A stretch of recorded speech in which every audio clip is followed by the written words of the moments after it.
I'm Elex Michaelson. This week, the issue is the hard-fought battle for House Speaker. Bakersfield's Kevin McCarthy making history in the midst of an exhausting week. With us from Washington, Republican Congressman Mike Garcia from Santa Clarita. And our panel to break it down, Brian Goldsmith on the left and Joel Pollak on the right. They also weigh in on a historic week in California. The issue is Gavin Newsom inaugurated for the second time. Why this year could be so different. The issue is starts right now. Broadcasting across California, you're watching The Issue Is. And welcome to The Issue Is. I'm Elex Michaelson. This week, Kevin McCarthy of Bakersfield saw more ballots for Speaker of the House than anyone in over 100 years.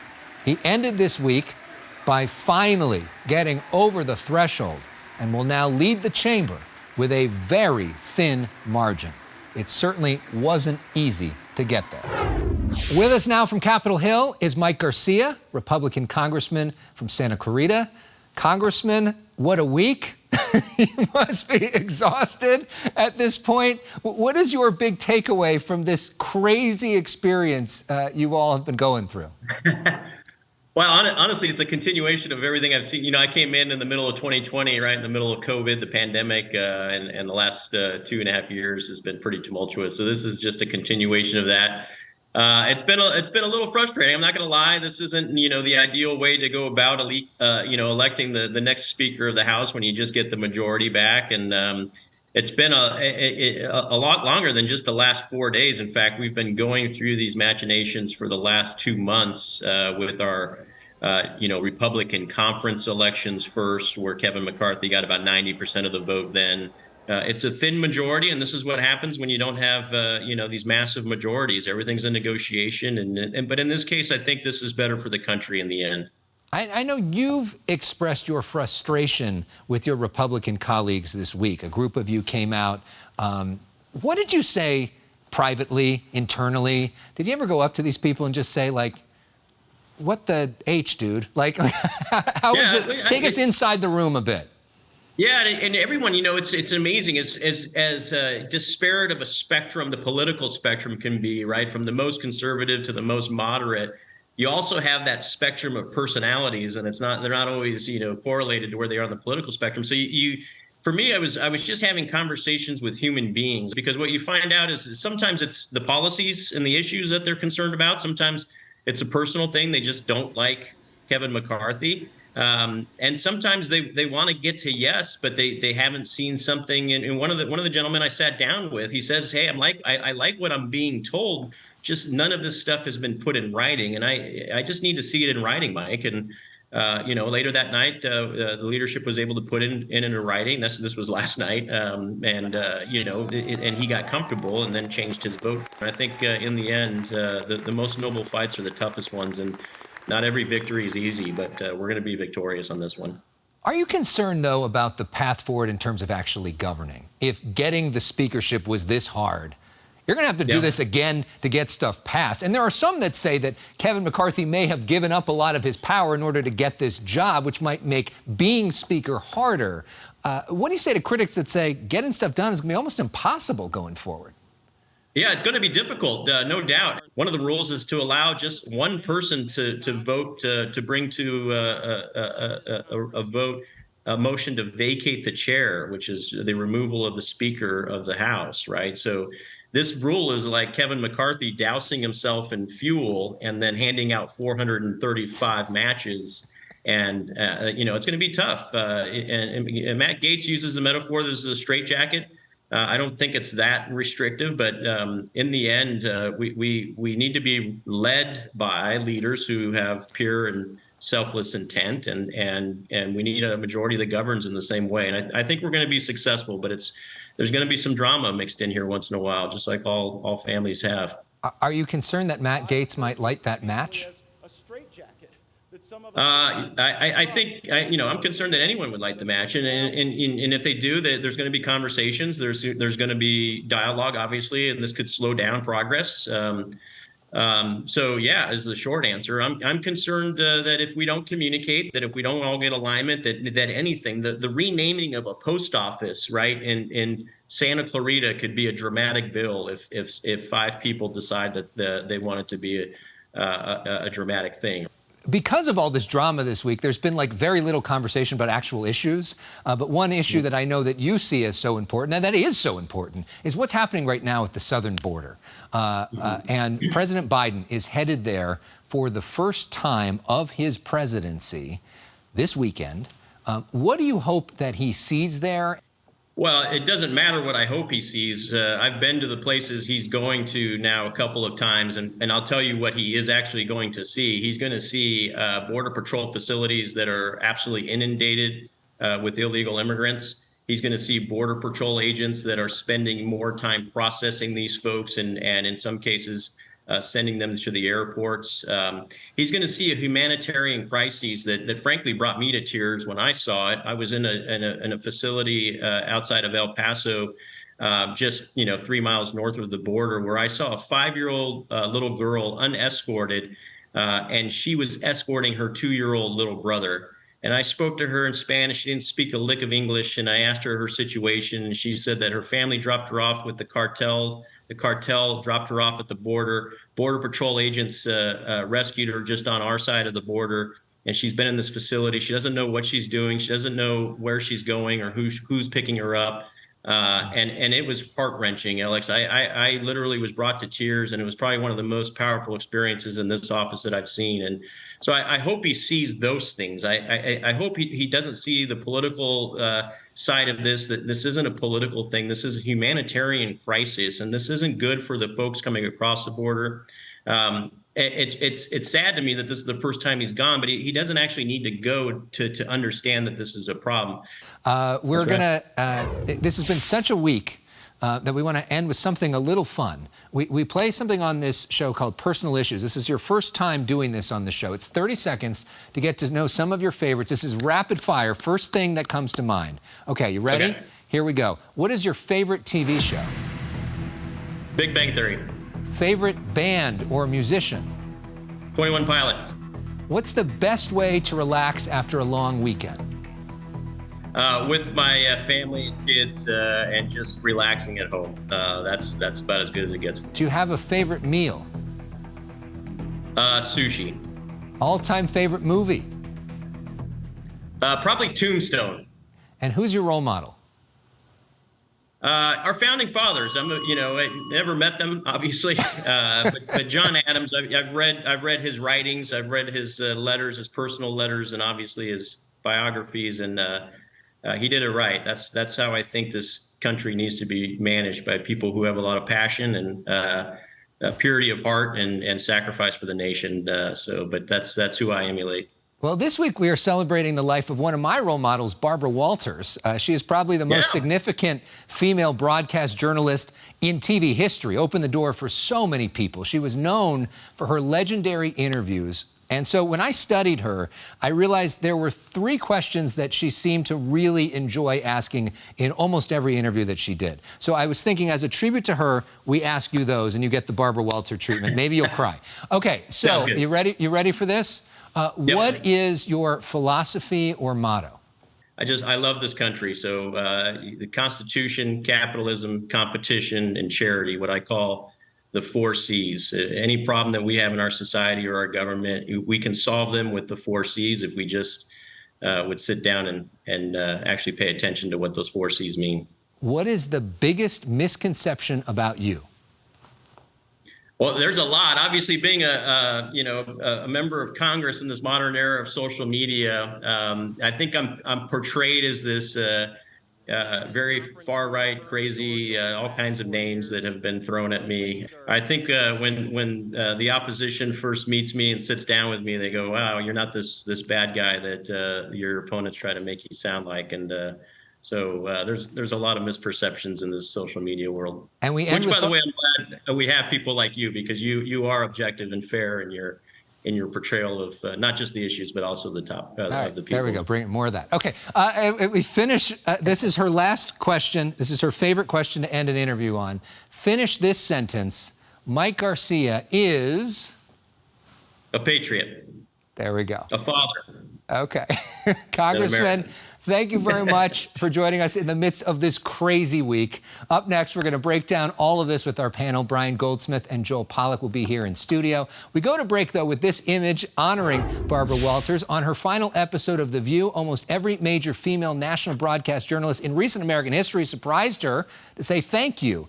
Here's how she described them. I just want to say this is my this is my legacy. These are my legacy. I have the record for the longest speech ever on the floor.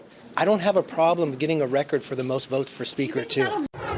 Kevin McCarthy didn't quite make history on that front, but it has been quite a week for him. Let's talk about it all with our panel. Brian Goldsmith is a media consultant with Kona Media and advisor to Democratic candidates. For years, he worked with Katie Couric to co-host her podcast and help lead political coverage at Yahoo and CBS News. Joel Pollak is a senior editor-at-large for Breitbart News. He's also an author. His latest book is personal. It's a biography of his mother-in-law called Rhoda, Comrade Kadali, You Are Out of Order. We'll talk more about that a little later on in the show. Two of our favorites, Brian, Joel, welcome. Good to see you both.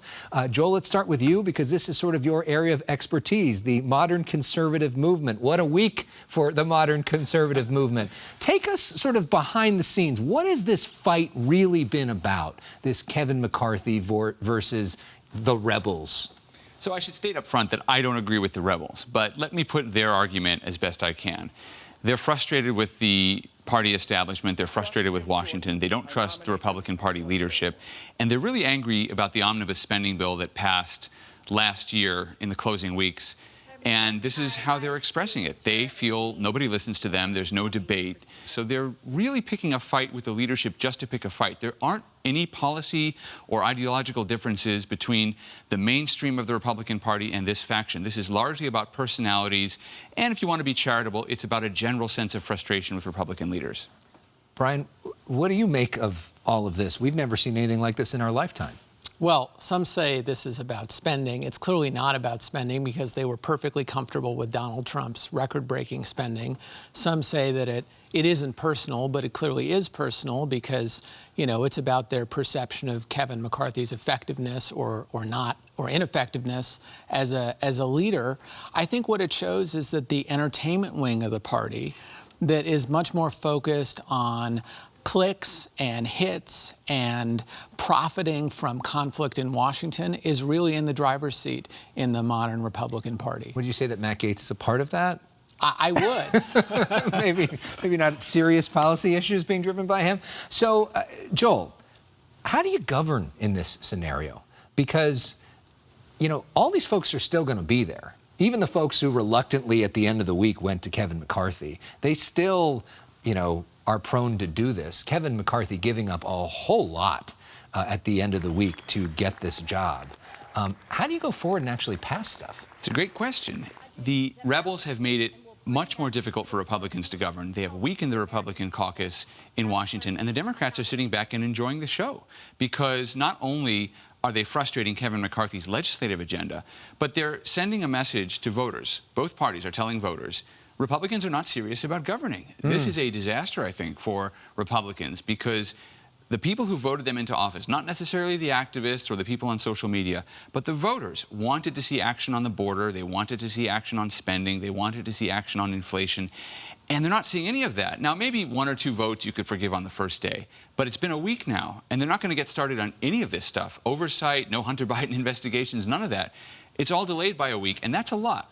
So it's a real problem for Republicans as they go forward because Democrats, I think, can rightly say, you gave them the majority and they wasted a week with this little squabble, and it's really bad. I mean, Brian, not a good week for the Republicans when the Breitbart guy is saying that Republicans are not serious about governing, right? And also shows the contrast between Nancy Pelosi, who had the same margin and had very different results. Well, comparing Nancy Pelosi to Kevin McCarthy as a legislative strategist and leader is like comparing, you know, Leonardo da Vinci to a 3-year-old.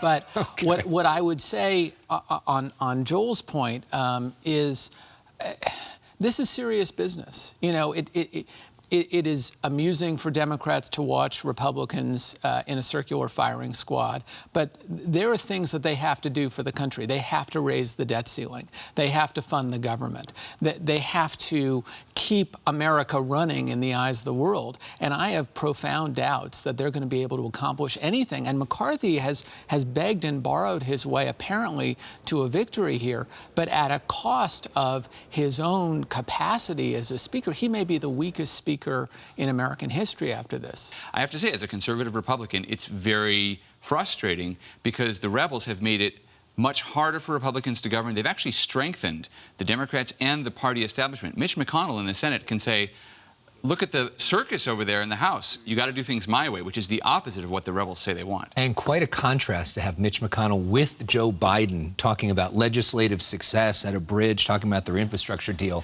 while all of this was happening. All right, our panel's sticking around. We've got more to talk about. We're going to talk about what's happening here in California. A big week for California politics. Governor Gavin Newsom inaugurated for the second time. We will preview his second term. But as we go to break, we take the above Los Angeles account, taking us above a winery in Healdsburg in Sonoma County. We all could use a drink after this week. More of The Issue Is after this. Governor Gavin Newsom inaugurated for a second time this week in Sacramento. He did it intentionally on January 6th. And did a peaceful march to the Capitol to try to contrast with what we saw in Washington 2 years ago. Almost like he's focused on a national presence or something. Back with our panel to talk about this, Brian Goldsmith and Joel Pollak. Brian, let's start with you. Just with the optics of that, Governor Newsom clearly trying to send a message. This isn't just about California. California's in a different place than the National Republican Party. Well, 2 years ago, a mob that was formed and summoned and encouraged by the then President of the United States attacked not just the U.S. Capitol, they attacked democracy itself. And I don't think you can overstate that as a moment, as a problem, as a crisis in our country. And so I don't blame him at all for putting a spotlight on that. I credit him for doing that. Of course, that's not how he's going to be judged as governor. He's got serious stuff that he's got to address, the budget deficit, homelessness. But Joel, what do you make of him choosing January 6th and leaning into this sort of national fight? Well, Gavin Newsom has always been better at gestural politics than actually governing. And this is the latest attempt to do that, to pick a social or cultural issue and broadcast a kind of national presence. He clearly has political ambitions for the future. It's not about California.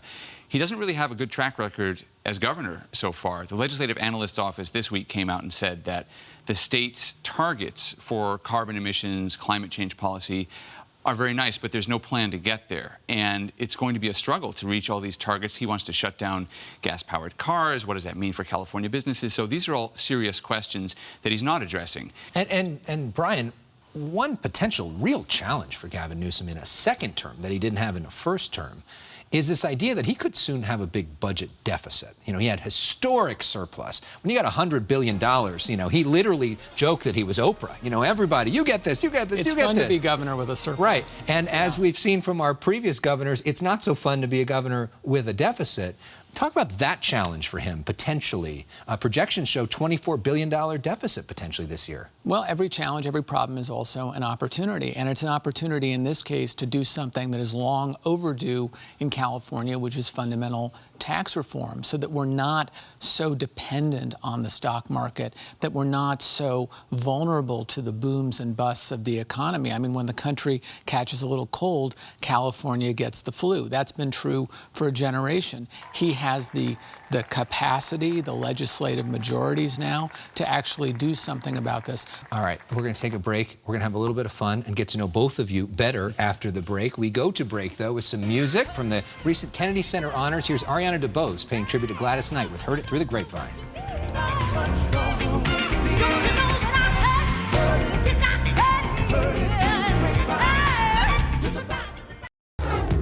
Next week on The Issue Is, Senator Alex Padilla will join us here in studio, as will actor and musician Dennis Quaid, who has a new documentary about our power grid. And we'll catch up with Second Gentleman Doug Emhoff, who is in town working on education issues with George Clooney.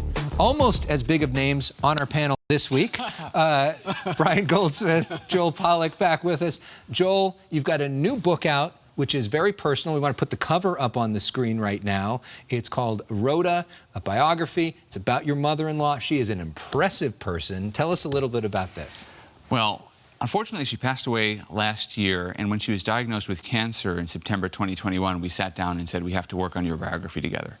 And we did so. She was born in apartheid South Africa. She grew up in a segregated community. She was forcibly removed from the place they were living, and she became an anti-apartheid activist. She became one of the most prominent feminists within the anti-apartheid movement. And then when democracy finally came in 1994, she worked in Nelson Mandela's administration as a human rights commissioner. But she resigned because she felt that ruling party, the African National Congress, wasn't fulfilling its promises to voters, and she became one of the most important critics of the new government. And over time, her politics began to change. She became one of the most unlikely, perhaps, Trump supporters out there. When she moved to LA, she understood Trump as a fighter against the establishment, and she was very much about blowing up establishments. So she had a very interesting perspective on politics and a fascinating life. Kind of like you, right? I guess so. You used to be a far-left activist, and now she is an inspiring figure for me, and I think people will enjoy the book. They'll read her inspiring story, whether they agree or not. She loved a debate. And speaking of loved ones, Brian, a happy birthday to you and your wife, Claire. A big year for you guys right now, right? And it's a big time to celebrate. Well, I don't know that it's so big for me, but she had a big birthday. I'm older. She would be happy for our audience to know. Okay. But very sweet of you to point that out. All right. Well, Claire Goldsmith, for people that don't know, is smarter than Brian and better in pretty much every way. So we want to end this week with a celebration of Claire. A happy birthday to her.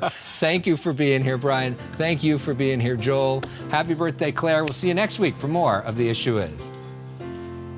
That's very sweet of you.